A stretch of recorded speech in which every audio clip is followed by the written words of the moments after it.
Scrooge says, "Is this what will be or what may be?"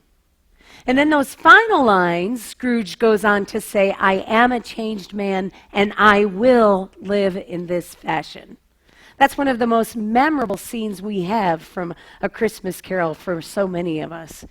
Because when faced with a life and death situation, he is able to change his very being by being willing to change his being.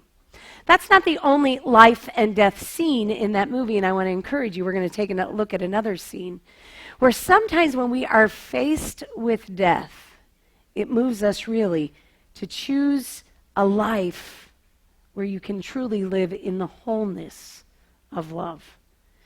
Today, as we explore the blessing of Christmas all year round, we're going to go 400 years before Jesus was born to this guy called Isaiah, who prophesies the coming. He's a prophet who prophesies the coming of Jesus into the world and the promise of new life through him.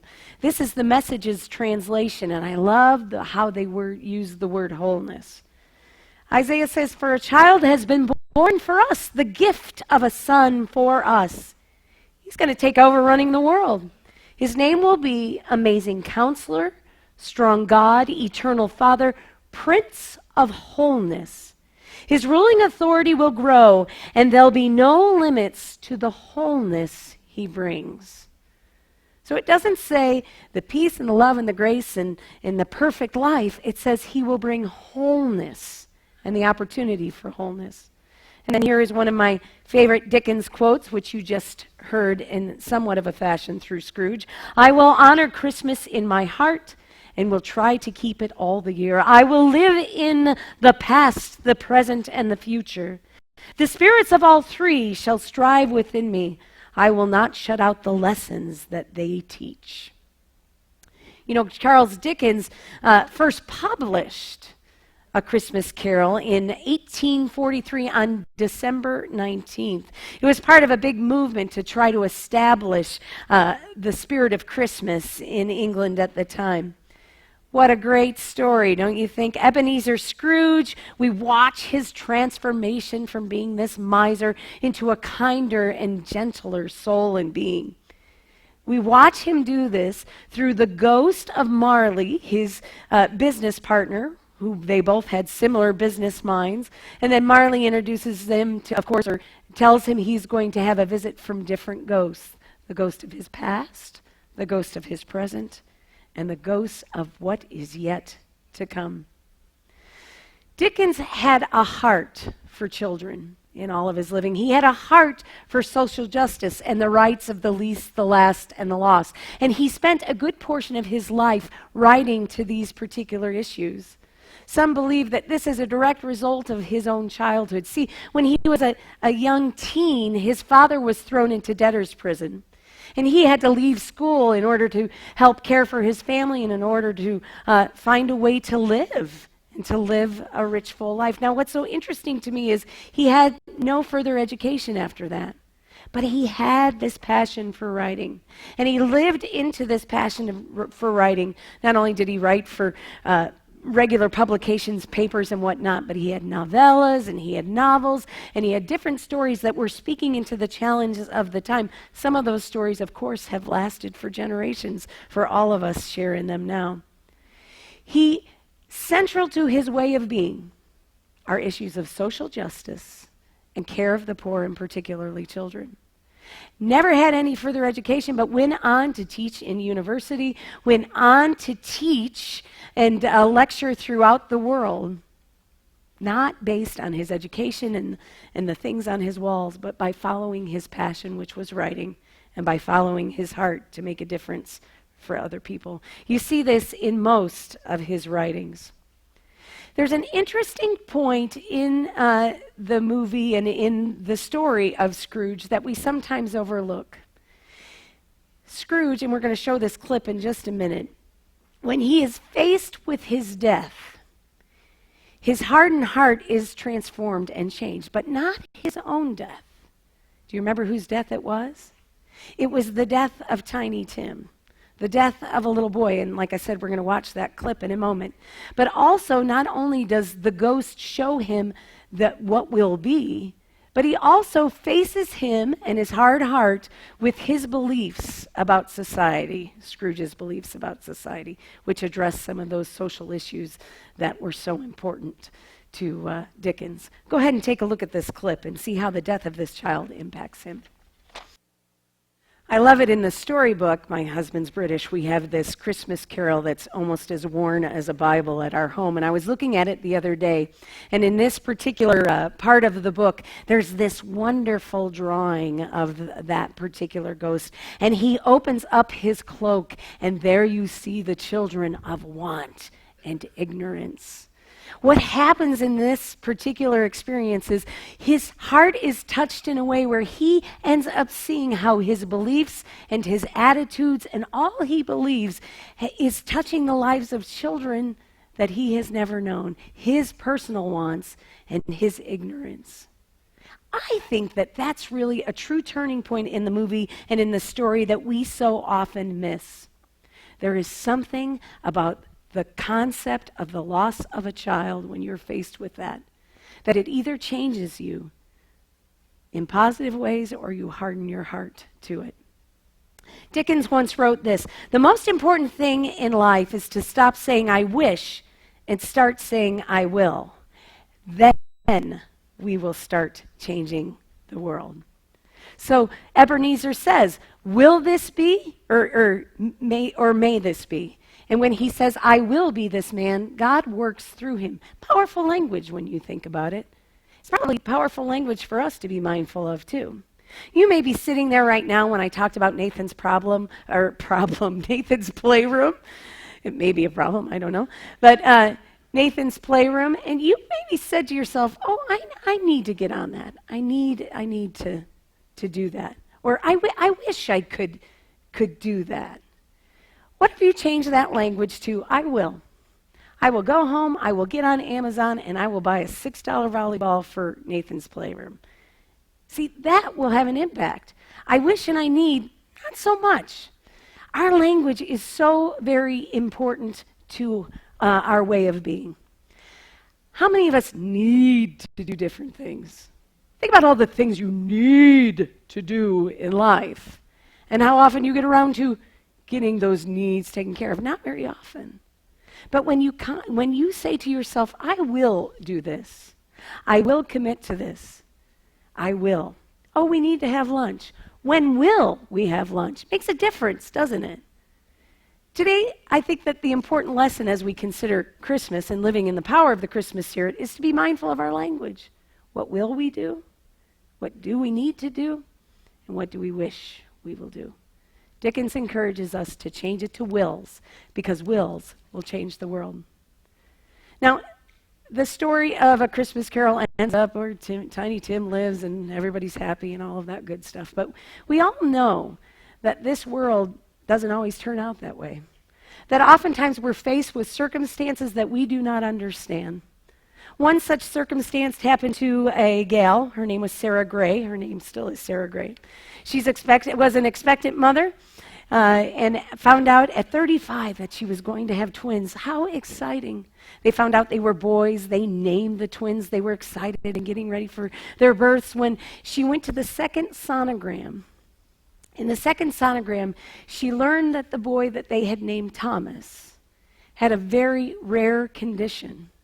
This rare condition was such that his brain never formed. In fact, he never formed a brain at all, nor the top part of his skull. It just would never form. Now, when he would be born, he could have life for a few hours, for a few days, because we have these natural instincts to try to eat, to try to breathe. But as far as quality of life, he would never have a long-term life. She learned this as I said, at the second sonogram, and they had to determine what was the best way to proceed. And the best way to proceed, which was safest for everybody, was to let Thomas continue to grow, knowing that he would die after he was born. Well, on March 23rd, 2010, he and his brother were born, and they were both born alive. And just like the doctor said, Thomas was missing the top part of his skull. But He could nurse and drink from a bottle. He could grab the fingers of someone just like a normal baby. She writes about him sleeping in their arms, but then after 6 days, Thomas died. Throughout the pregnancy, Sarah wondered, what is the meaning of this? What does God mean to do through the birth of this child who will really have no semblance of life ever? Now, of course, she wished it would be different, but it was the circumstance that she was faced with. Not long before Thomas was born, she discovered that there was an opportunity to participate in a program of organ donation. So she went to discover and find out about organ donation, only to discover that because of his condition, he was not eligible to share those gifts with others. So at that point, the doctor recommended that there was, of course, research, and so she determined that the baby's organs would be donated for research. After Thomas died and life continued on, they became part of a support group for parents who had children who died, and then their organs were donated to a variety of other children. Oftentimes in those kind of situations, people are given letters from the people who received those organ donations, and she said that she felt somewhat of an emptiness. Though she found comfort with these other parents, she felt an emptiness because she could not see how Thomas would have an impact on the world. That's when she decided she wanted to really find out what happened to Thomas's organs. And she was able to do so. His organs went to Harvard, to Duke, and to Penn, and to a place called Sionet. She made a point to contact the researchers who were working in all of these different places, introducing herself and telling them that she was the mother of Thomas, whose organs or whose eyes and different things that they were using in their research.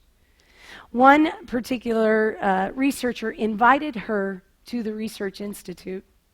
She went in, and there she was able to see not a birth certificate, but they had saved the packaging which Thomas's, it was his corneas and retinas, came in. And they saved that because they wanted to recognize what a gift that he had given to them. They had never received a gift like this, and so Thomas's eyes and retinas became central to their study. A study that was trying to ensure that children under the age of 5 would no longer be stricken with this cancer that it impacts a certain percentage of the population. The researchers made it clear how appreciative they were for the gift that they had been given to Thomas, through Thomas.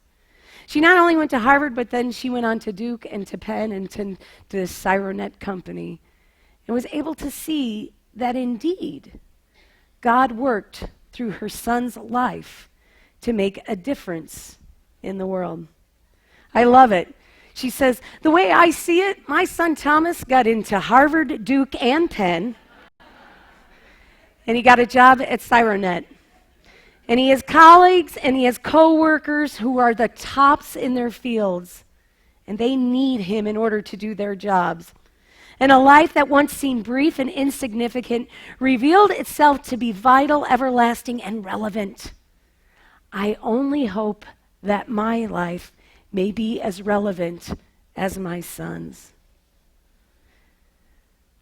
Wouldn't it be amazing if we all saw life in this way on a daily basis? That we lived relevant lives, where we were willing to take our hardened hearts and open them up to God's will for the world, and to say to that will, I will participate in creating this a whole world, living in the power of the one who brought wholeness. I will participate. If a mother of a child who is dying can somehow bring hope and love and goodness and wholeness into the world, cannot the likes of us? A few weeks ago, you met Kevin Tomasio. Kevin and his wife, Becky, had a son in 2002, Nathan. Nathan was born with complications, including spina bifida, and he lived for 6 weeks. For those 6 weeks, they spent every day with their son. This, of course, had an impact on their 4-year-old daughter. when their son Nathan died, they too had this desire to have his life make a difference in the world. They recognized the impact that his illness had had on his older sister and determined at that point that they would create some kind of network for the siblings of children who were terminally ill or who had long-term illnesses. Nathan's Playroom was born out of somebody who took a tragic situation and said, I will bring wholeness to the siblings of those who are ill.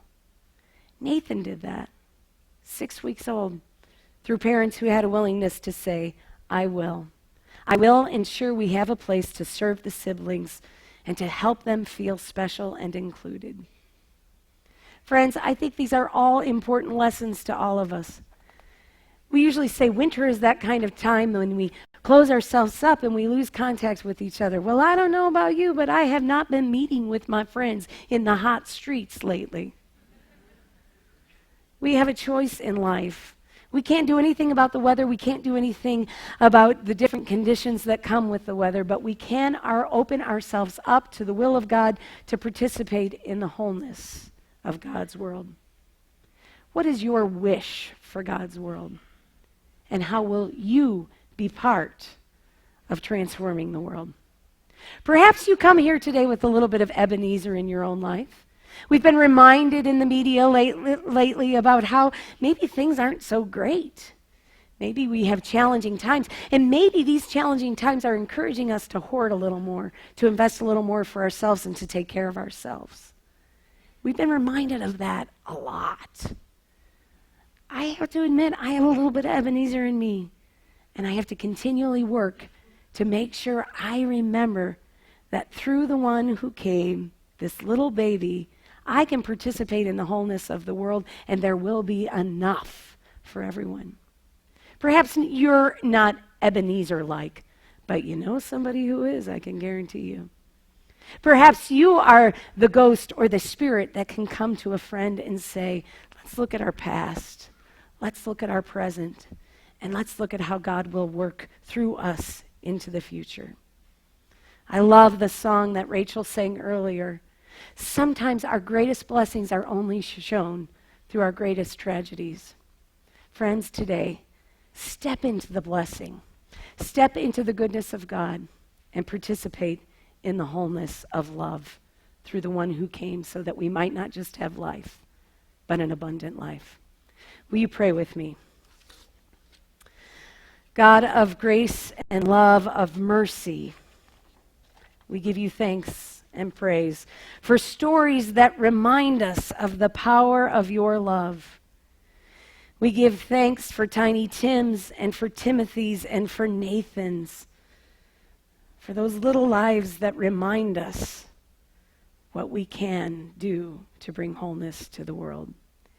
Help us, God, to say we will honor Christmas in our hearts and keep it all year through. To be mindful of our past, the present, and the future, and how you will work through the likes of us to bring your wholeness and goodness into this world. Amen.